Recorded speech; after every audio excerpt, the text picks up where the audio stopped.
বাচ্চাদের নিয়ে আমার হাজবেন্ড বারবার বলতেছিল যেন আমি তাদের বাড়িতে যাই, কিন্তু আমি তখন না করে দিই। আমি বলেছিলাম আরও কিছুদিন থাকবো, তারপর যাব। প্রায় 9 দিন পার হওয়ার পরেও আমি বাচ্চাদের নাম রাখি নাই। মনে করেছি শ্বশুরবাড়ির লোকেরা আসলে তখন ডাকবো, কিন্তু সেই বাড়ি থেকে কেউ আসলো না। পরে আমার এক চাচা আছেন মৌলবী, উনি আমার বাচ্চাদের নাম রেখে দেয় কোনো আয়োজন অনুষ্ঠান ছাড়াই। আমার বাপের বাড়িতে সবাই সিসি করে, বলে বাচ্চা হয়েছে এত বছর পর, অথচ কেউ আসলো না দেখতে। আমার বাবার বাড়িতে আমার মূল্যায়ন একদম কমে যায়, আমাকে তেমন কেউ সাহায্য করতো না। বাচ্চাদের কাঁথা জামা কাপড় সব আমি ধুতাম, মাও কেমন যেন অবহেলা করতো। আমার বাচ্চাদের কেউ একজোড়া কাপড় পর্যন্ত কিনে দেয়নি। পরে আমার 1 ভরি গহনা বিক্রি করে বাচ্চাদের প্রয়োজনীয় জিনিসগুলো কিনে আমি মার বাড়িতে 20 দিন থাকার পর আমি চলে যাই শ্বশুর বাড়ি, কারণ এখানে আমি বাচ্চাদের খরচ বহন করতে পারছিলাম না। এজন্য শ্বশুর বাড়িতে যাওয়ার পর আমার স্বামী বাচ্চাদের কোলে নেয়। আমার জামাই নতুন বউকে ডেকে বলে, দেখো তোমার ছেলেদের। তার কোলে দিয়ে বলে, এগুলো এখন তোমার সন্তান, সন্তানদের অবহেলা করো না। আমি ওর কোল থেকে বাচ্চাদের কেড়ে নিতে গিয়ে আমার ছোট বাচ্চাটা নিচে পড়ে যায়, সাথে সাথে কান্না করে ওঠে। আমার স্বামী ওই অবস্থা আমাকে গালাগালি করে, চুল ধরে পিঠের মধ্যে ঘুষি মারে। আমি কান্না করতে করতে বলি, আমার বাচ্চা এগুলো, এগুলো কারো বাচ্চা না।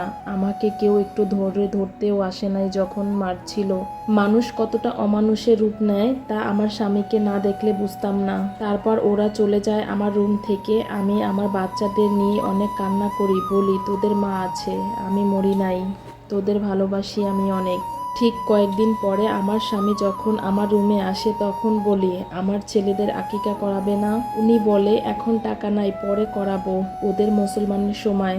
তারপর বাচ্চাদের আদর করতে করতে আমার দিকে তাকিয়ে বলে, কেমন বুড়া হয়ে গেছো, তোমার দিকে তাকাতেও ঘৃণা লাগে, পেটটা কত বড় হয়ে গেছে, কেমন যেন আমার নানি নানি টাইপ হয়ে গেছে। আমি হেসে হেসে বলি, আমার কথা বাদ দাও নাতি, তোমার নতুন বউ নিয়ে সুখে থাকো। সে হেসে বলে, মাশাআল্লাহ, আমার নতুন বউ আকাশের চাঁদ। আমি বলি, আল্লাহ তোমাদের আরো সুখ দিক।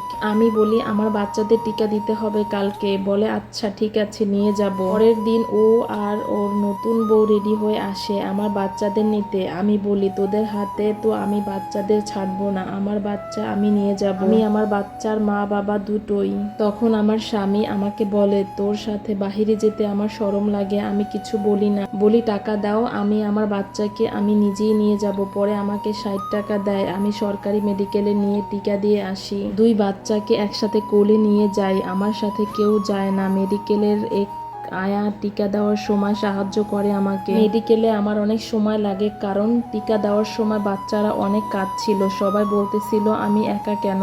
অনেক কষ্টে বাচ্চাদের নিয়ে বাসায় আসি হেঁটে হেঁটে, কারণ আসার সময় আমার কাছে গাড়ি ভাড়া ছিল না। 20 মিনিট হাঁটতে হয়েছিল বাচ্চা দুইটাকে নিয়ে। যাওয়ার সময় 10 টাকা দিয়ে রিক্সা করে গিয়েছি, আর একটা টিকার দাম ছিল 25 টাকা, দুইজনের 50 টাকা নিয়েছে। বাসায় এসে বাচ্চাদের রেখে একটু বাথরুমে যাই, বাথরুম থেকে শুনতে পাই আমার স্বামী আর আমার শাশুড়িকে বলছে দুধ রোজ করতে, কারণ আমার স্বামী নতুন বউ গর্ভধারণ করেছে। আমি বাথরুম থেকে বেরিয়ে এসে অনেক হাসি বাচ্চাদের কোলে নিয়ে। রুমে এসে আমার স্বামী আমাকে বকা দিচ্ছে, কারণ বাচ্চারা কাঁদছে কেন, আমি নাকি মা হওয়ার যোগ্যতা রাখি না।